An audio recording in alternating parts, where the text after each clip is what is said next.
How is the income tax fund distributed as school aid? Well, Wall Township has 4,000 students.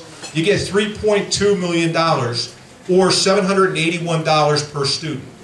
Compare that to Asbury Park. They have 2,316 students. They get $57.6 million.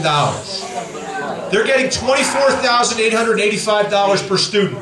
They're getting 32 times as much per student.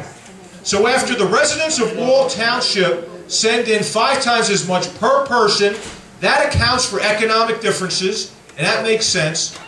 It goes down to Trenton, and they divide it up, and your students get 1/32 the amount. Now, what does this mean for every dollar you send to Trenton? This page, what do you get back from Washington, D.C.? Washington, D.C., we send $1 of federal income tax from New Jersey, we get 61 cents back, and that makes us very mad. I'll tell you why. Because we're dead last in the country, number 50. So people, when we send a federal dollar down to Washington, D.C. as income tax, federal income tax, you get 61 cents back. Now, how does Wall Township do on this deal with Trenton? For every dollar of income tax Wall Township sends to Trenton, in income tax, state income tax, you get 8 cents back. You should be really mad, because if we're getting 61 cents back as a state and we're mad, you're getting 8 cents back. In comparison, for every dollar Asbury Park sends to Trenton, they get $15.02 back for school aid.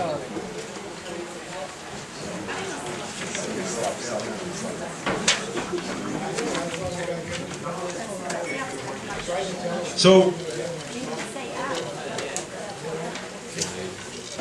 now I'm going to take comments and questions at the end.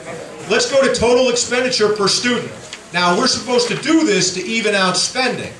But let's actually see, according to the Department of Education, how much is being spent in Asbury Park. They're spending $26,782 per student. Wall Township is spending less than half of that, $13,000 per student. Ladies and gentlemen, these figures do not include 3- and 4-year preschool that is fully funded by the state of New Jersey in Asbury Park. It does not include the free schools that are built by the state of New Jersey in Asbury Park. Suburban towns, most of them have to go to the voters, most of them have to save money or float a bond to build new schools. And our suburban towns, of course, don't have 3- and 4-year preschool. A lot of our suburban towns are actually cutting to half-day kindergarten just because they don't have sufficient resources. So, in spite of this, in spite of the fact that Wall Township sends in 5 times as much, in spite of the fact that you get 1/32 of the amount back, in spite of the fact that Asbury Park's spending twice as much per student, and there's no results, I bet you get a lot better education in Wall Township. The New Jersey Supreme Court, guess what? This spring, they said that's not good enough. And they actually ordered the state of New Jersey to send $500 million more to the Abbott districts. Districts that in many instances actually manipulate the numbers that they send to Trenton to maximize the school aid. Manipulate the numbers so they can have a better lawsuit before the New Jersey Supreme Court. So, my plan, the Fair School Funding Plan, which is on the next page. The Fair School Funding Plan works like this. We collect the income tax progressively, so if you make more, you pay more. The bottom third pays 0. All this money goes to Trenton. It's been collected progressively. What we should do under the Fair School Funding Plan is divide that money equally. Every student, regardless of where that student lives, would receive $7,481 per student. What this would do would stop the manipulation. It would stop...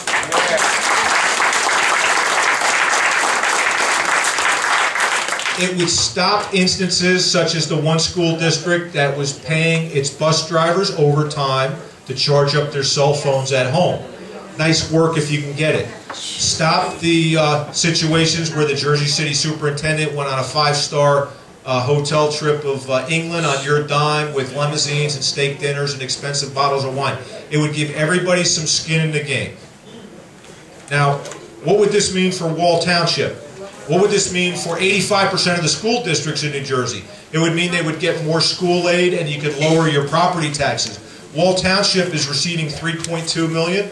Under the Fair School Funding Plan, if you multiply 4,070 students times $7,481 per student, they would receive in Wall Township $30 million for the Fair School Funding Plan. That would be an increase of over $27 million a year. And you know what we would do with that money? We'd give it back to the property taxpayers. Yes. The homeowners,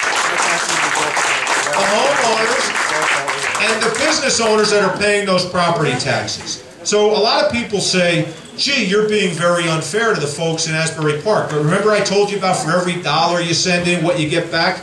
Let's see how Wall Township does now. This is what the towns get back for every dollar sent under the Fair School Funding Plan. Wall Township would now get 72 cents back on a dollar. You're still sending a lot more in than you get back. Asbury Park would get $4.52 back for every dollar. So they're still getting back a lot more than they get back. So I think this is fair for everybody. Now, what would it mean for Monmouth County? And you can flip through and you can look at your own towns. Granted, there's a couple towns that would lose. For example, Asbury Park would lose some money. But as you can see, and they have a negative sign. So the way this works is FY12 is what that township is receiving this year from the state of New Jersey for school aid. The population is the student population for that town. The next one is Fair School Funding. You multiply the student population times $7,481. That's what the town would get under the Fair School Funding Plan. And the difference is if you get more, you get less. And the thing about Monmouth County, you can see most of the towns in Monmouth County would get significantly more money that would go for property tax relief. Some of them would go down, but some of those school districts do not have great results. Some of those school districts are spending twice as much as their suburban towns. And perhaps the solution is to give the kids that go to those chronically failing school districts the opportunity to get a voucher, go to a private school, a parochial school. You know, why should kids have to go to chronically failing schools that are spending twice as much and are not teaching the students? Let those kids get out of those schools. That's the solution. Yes. So, I also wanted to comment, because I know folks at the Tea Party are very sensitive about the Constitution and making sure that we adhere to the Constitution. One of the biggest frustrations I have as a member of the legislature is how our Supreme Court has hijacked the entire process. And I wanted to show you certain sections of the Constitution that show that the legislature actually has the power and that the court has actually hijacked this entire process. Article 8, Section 4, Paragraph 1. This is the famous thorough and efficient clause that you may have heard about. This is the one that the Supreme Court always likes to throw about when they're ordering the government to spend more money and send it elsewhere. It says that the legislature shall provide for a thorough and efficient system of free public schools ages 5 to 18. It doesn't say anything about the executive branch, and it doesn't say anything about the judicial branch. It says the legislative branch. You know what's interesting on these Abbott lawsuits, and this may blow your mind if you're a legal eagle or you're even interested, and I didn't even know. Until I asked to testify on this latest Abbott case. I wanted to go testify before the special master that was collecting all the information to tell him about the corruption that I told you about. They said, hey, Doherty, you can't, because the legislature was not named as a defendant in the Abbott lawsuit. I said, are you kidding me? The legislature, the one branch of government that has the authority under our Constitution to provide for a thorough and efficient system of schools, we're not even a defendant? They said, no, they sued the executive branch. That tells me that there's something funny going on, that perhaps the legislature, like Doherty, we actually have the ruby red slippers. All we have to do is click them together and stand behind the Constitution and say, buzz off, Supreme Court, and that's why they haven't sued us. Now, I'd like to show you another. If you flip over to this Article 8, Section 4, Paragraph 2, this is actually very interesting. This section of the Constitution has been on the books since 1844. Ladies and gentlemen, this is the paragraph right below the thorough and efficient clause that I just read you. This is very clear what we're supposed to do in New Jersey. And I've bolded it here. It says the fund for the support of free public schools, and then there's some legalese, and I'll be happy to go over it with you, but it doesn't matter for the point I'm making. It's legalese. But going to the bottom, shall be annually appropriated to the support of free public schools and for the equal benefit of all the people of the state. Now, you don't have to be a lawyer or a judge to understand this. We're supposed to have a school fund. It's supposed to be annually appropriated, and it's supposed to be divvied out for the equal benefit of all the people. And what did New Jersey do? This has been on the books since 1844. And the best indicator of what this meant is what New Jersey did. And ladies and gentlemen, what New Jersey did going back to 1844, we had a school fund. It was divided equally for each student. Every student got the same amount regardless of where they lived.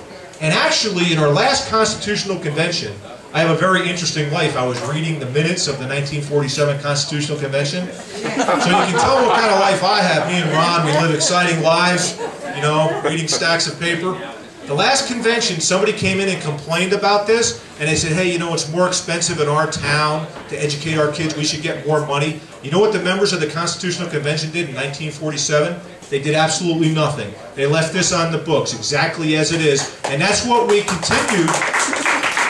That's what we continued to do in the state of New Jersey until the Supreme Court hijacked the entire process in the early 1970s. And it's very interesting, if you look at the Abbott cases, they like to keep throwing out the thorough and efficient. Thorough and efficient this, thorough and efficient that. Hey, you got to spend more money because it's not thorough and efficient. And you know why they gravitate and grab onto thorough and efficient?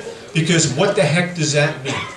What does it mean? If you ask a dozen people on the street, what do you think a thorough and efficient education is? You'll get a dozen different answers. And that's why the court loves that provision of the Constitution, because they can say whatever they wanted to say. Ladies and gentlemen, this says something entirely different than what the court's done in New Jersey. It says that we're supposed to have a fund, a school fund. It's supposed to be annually appropriated, and every kid's supposed to get the same amount of money. And this is what New Jersey did going back to 1844. We had over 100 years of track record of what the founding fathers of New Jersey and what the elected officials of New Jersey did. So the branch, the one branch that's actually violated the Constitution, in my estimation, is the Supreme Court. And we need elected officials to stand up for their constituents and say enough is enough. And people,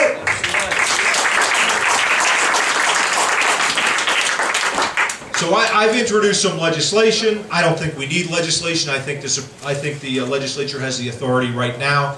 But some may not be as bold as me, and they may need to support a constitutional amendment, basically an amendment to our Constitution that says when we collect the income tax progressively, that it should be handed out equally for every student in the state of New Jersey. I also have in the packet a copy of a resolution you may want to get your local elected body to pass. We're getting this passed all over the state of New Jersey. Just last night, we had the Absecon elected body outside of Atlantic City. They passed this. We've had counties pass this. And also, I want to tell you, I have a website.